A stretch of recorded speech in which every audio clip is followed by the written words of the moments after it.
What up, guys? Banana Owns here, bringing you part 12 of my Skyward Sword Let's Play. And in this episode, we're gonna go on a hunt to find parts of a key. It's exciting, am I right? I know I'm excited. This is a big pain in the ass to do. It's not the biggest pain in the ass of this game. I would say that comes right before the 4th temple, but it's still a pain in the ass indeed.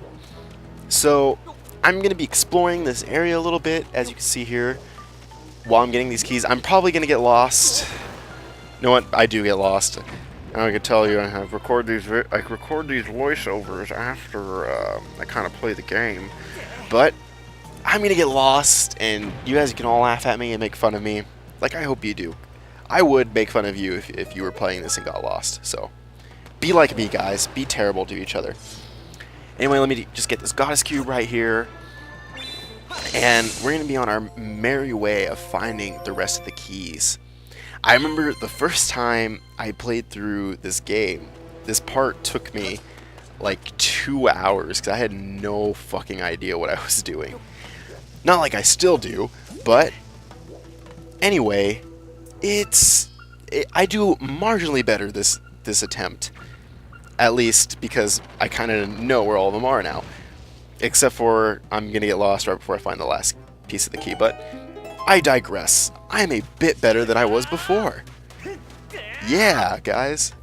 Shout out to improving slightly. Shout out commenced. Okay, I got that second piece of the key. Which, this whole finding key shards, I really want to talk about kind of BS moments in Zelda games, basically, where I feel like it's not interesting to play this in certain times. I guess that's a really terrible way of phrasing it, but let's see here. Let's use Twilight Princess as an example. Getting up to the City in the Sky Temple, where you had to go around and get those statues of the freaking get those owl statues. There we go. Get the owl statues so you can get those symbols, so you can get that book, so you can get the cannon, which shoots you up. It just completely kills the pacing of the game. And I don't necessarily think this one is technically one of those moments. In a later video, and by super later I mean probably a couple weeks, we're going to get to that moment of one of those just absolutely just kills any momentum and pacing that the game has, and it's a shame because this game is really great and I really enjoyed the story, but there's a few of those moments in this game which just, it makes me wonder, like, what were they thinking, because they're not just terribly bad, but they just don't really fit in with the game itself. But as much as I like bitching about this game, let me say something I like about it. I really enjoy these, actually using the stamina meter and actually having a bit of a platform experience. It is really, really cool because it reminds me a lot of Shadow of the Colossus. I know that's a really, really, really, really difficult comparison to make. But just hear me out. Just because the whole idea of the stamina bar, which when you're climbing really reminds me of the grip meter from Shadow of the Colossus. Ooh, that'd be good Let's Play, wouldn't it? Shadow of the Colossus. I'm gonna have issues recording my PS2 now unless I do an emulator, but I kind of don't want to. But anyway, I'm getting distracted here. So the grip meter, as you can see, I'm climbing these vines right now. It really reminds me of Shadow of the Colossus.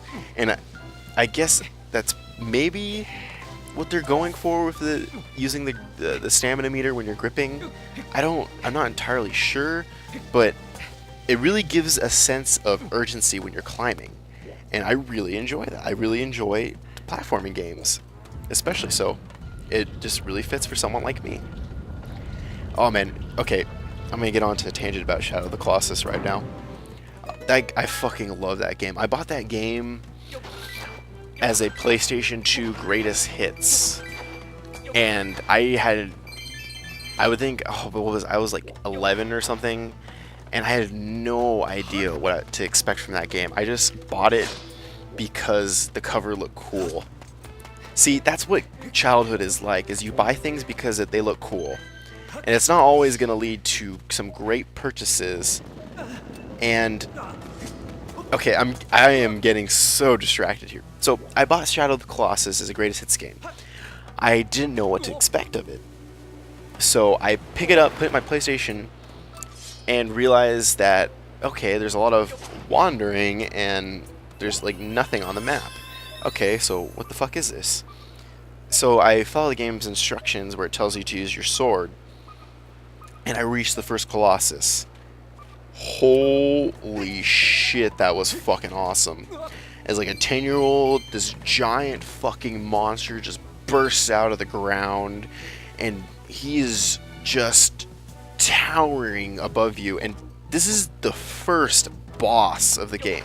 Because that's what Shadow of the Colossus is. It's a game where you travel around the land, you just look for lizards and fruit, and you fight 12 boss battles. There's no random encounters, and the world feels so empty, and the whole atmosphere of that game. It's been a while since I played it, actually, but that whole just atmosphere of that game is it's just gorgeous. And oh man, I can't even imagine. I don't have a PlayStation 3, so I would really like to get the Ico Shadow of the Colossus HD collection, but I don't have a PS3, and I don't see myself really buying a PS3 anytime soon. I feel like for someone like me who plays my Xbox a lot, and I'm very happy with my Xbox, it'd be just a waste of money, especially with the next generation coming out very soon for Sony and Microsoft. But anyway, Shadow of the Colossus.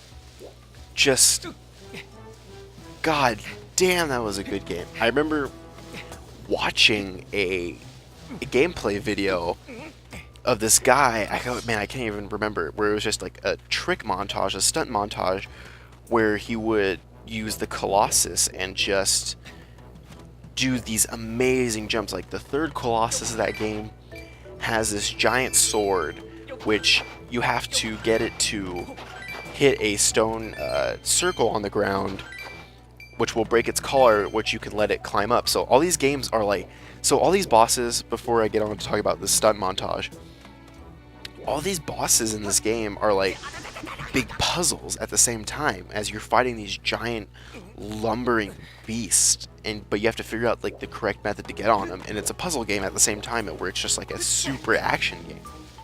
So with that in mind, like this guy, if you look up like Shadow of the Colossus trick montage, and it's something that looks like it's been filmed with a camera on a TV, you can find it on YouTube. But he does these tricks in this montage that are just unfreaking believable. Like that sword Colossus I was talking about. Like he stands on the sword, and then as the Colossus lifts up the sword, he jumps on it and lands perfectly on top of the Colossus's head. And there's the flying one, which he like jumps from wing to wing when it's doing like a barrel roll.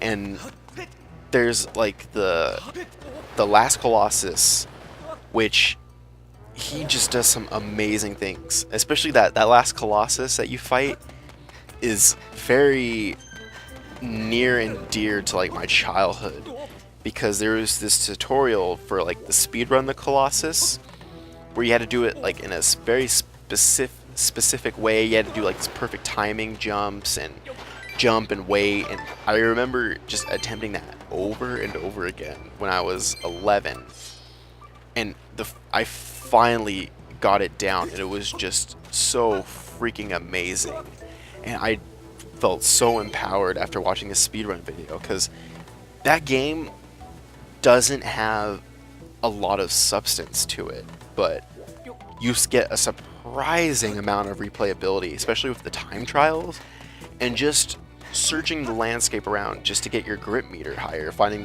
your health with the lizards and the fruit. It's basically all the game is. You just explore the land looking for colossi and fruit and lizards, so you can improve your skills. And it was really interesting, because I was 11 when I played that game for the first time, and it was just so emotionally powerful. Because after you beat the Colossus, you know that you notice that you're playing the main character, which I think is named Wander. I'm not entirely sure anymore. It's been a while since I've played it. But the main character, you notice he slowly becomes more sickly looking. And by the time you're killing the last Colossus, the character just looks terrible. And then like you realize that killing the Colossus for like this god so you can revive your girlfriend or your love is absolutely terrible. You're like committing a moral, it's like a moral issue. Like these Colossus are just parts of nature. They don't attack you, you disturb them. And as I'm playing this, it was just really powerful when I was 11 years old. It's one of those games that I'll always think back on. It's like it's akin to like a Super Mario Brother or to this Zelda series, which I'm in love with. It's just so great. And I'm talking about Shadow of the Colossus, and I have another thing to say about Shadow of the Colossus. There's a boss fight in Darksiders 2 which reminded me of Shadow of the Colossus so much, but I absolutely love that boss fight. I've done it like 3 times already just because of that reason alone. But anyway, like that game was so powerful. It's such I know I'm putting an age on myself right now, but it's such like a staple of my childhood. Like when I was really young, I grew up playing, like when I was 4, I grew up playing NES and SNES, and then when I was like 5 to like 9 or 5 to 10, I was playing Nintendo 64. And Shadow of the Colossus is just one of those games that just stands out, just how great it was. And I don't know, I just really enjoy that game, and it has that same effect on me that when I play Wind Waker or Ocarina of Time. Not as much. Majora's Mask is more of an older appreciation from me, because when I first got that game, I didn't like it too much because of the whole day and night cycle. Because I was even younger than when I played Shadow of the Colossus. I was like maybe 8 when I played that for the first time, when I was really learning it. But so it didn't make as much as impact on a young me, but an older me, I think that's probably the best Zelda game, is Majora's Mask. And I realize that it's a sentiment shared by a lot of people, but it's just what I believe. But I think it's probably Majora's Mask, Ocarina of Time, and then Wind Waker. I really enjoy Wind Waker. I already told a huge story about Wind Waker, so I'll leave it at that. See, like every console generation, I have like one console where I own like all my games for. I had Nintendo 64 and PlayStation 1. I had a Nintendo 64 during that era. The next era, I started off with a GameCube, but eventually I got a PlayStation 2 and an Xbox, so I had all of them. But the PlayStation 2, I had so many games for my PlayStation 2. Like, that was a console I won. And then this generation, my Xbox One, I owned a PS3 for a brief period of time. I had a friend go into the military, and during his basic training, he gave me his PS3 so I can play it, and I didn't play it as much as I should have, honestly, which is a story for another day. I kind of just let it sit for like half a year, which is really sad because I was too busy playing my Xbox. But it was just defining. Like, that game was one of like the best experiences I had last gen, and I can go on forever about past generations of games. I think for PlayStation 2, I really enjoyed the Ratchet and Clank games. Those were some of my favorite games, because they're the type of games where you beat them and then you just immediately start playing them again because of the second playthrough and the challenge mode and getting all those extra weapons and fully upgrading all your guns. And then I really love Jak and Daxter. That whole series, the whole Jak series of games was really great. And sad to say, I played all the Budokai Tenkaichi games and Budokai games. I stopped after Tenkaichi 2, which is the last one I played, which I feel like is probably the best Dragon Ball Z game ever so far. Except for Budokai 3 was really well done as well, which I'm really tempted to get the HD collection. But let's see here. Just there's so many great games for PlayStation 2 that I just Kingdom Hearts. I'm gonna go off on a tangent right now about Final Fantasy Versus 13. What the fuck, guys, man? They could make Kingdom Hearts 3 right now for like the PlayStation 3, or even I hear rumors that it might be on all consoles, or at least Wii U, probably Wii U and Sony consoles, maybe not Xbox. But Kingdom Hearts 3, Final Fantasy Versus 13 has been in like development hell, and it's really sad because that game's tying up before Kingdom Hearts 3 comes out. And the Kingdom Hearts game for the 3DS, I hear, was pretty damn good, and the one for PSP Birth by Sleep was pretty good. But they just don't compare to a full-length console title and the next main game of the trilogy. Well, I don't even know if a trilogy. They might do a Kingdom Hearts 4, but the next main game in the series, like a fully numbered title. And I feel like the whole Kingdom Hearts games, they're losing out by having so many portable games on a bunch of different platforms. They have DS, 3DS, was it PSP, and a Game Boy Advance, Chain of Memories even. And it's just like, not everyone will get to experience the continuation of that story with so many portable games, and I feel like that's like its main fault, because I haven't played Chain of Memories. Well, at least for Game Boy Advance, I played it on PlayStation 2 with the Final Mix, that whole bundle deal, but I haven't played Birth by Sleep. I own a PSP. I probably should pick that up, by the way. It's probably super cheap, but I never play my PSP anymore. But anyway, I've never played Birth by Sleep. I haven't played the 3DS game. Maybe I will, because I plan on getting a 3DS for Pokemon. But that whole series, like, I love those games, because when I first saw the commercials for that game, I thought that was the most stupid game ever, because I just saw like those Disney characters, and I was in that phase where I'm like, this isn't cool, this looks stupid, I just want to like kill stuff game. And I finally got them. I think I got those games when I was in junior high. When I was 13 was when I first started playing those games, and man, those were great games. And I feel like they're losing out right now, because they have like, okay, because in the time Kingdom Hearts Versus 13 was announced, and I have there's no like timeline for it when it's going to come out at all. And they've released Kingdom Hearts. They've released Final Fantasy 13. They've released 13.2, and they're going to release the Lightning Returns one, which is basically 13.3.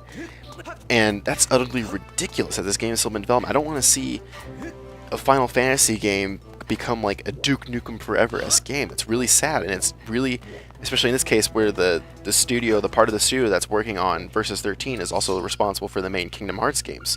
And it's really putting a damper on the whole Square Enix thing, because lately their games haven't been as high of quality. I know there's some exceptions to recent games, but especially like their main franchise, Final Fantasy, those games have been not doing so well. And this is coming from someone I haven't beaten Final Fantasy 13 yet, but I've been enjoying it so far. But it just like their games just haven't been as good lately, and it's really eye-opening, and they really need that ringer of like a Kingdom Hearts 3 and just to get back on track. Because I'm afraid what's going to happen to them, because I don't want that studio to close, because they make some good games. They haven't been the best, but they're still been pretty good, and they've been selling decently well too. But it's this, I think I read somewhere like the sales have been dropping actually, which was really sad, because it'd be like for the Zelda series, like if a Zelda game didn't sell as well, but there's like 3 Zelda games in development currently at the same time, but one of them, like they're all side story games, and then all the others were being tied up, and it's a shame. Well, I did talk like man, I got into a really big tangent there. Well, anyway, see you next time, guys.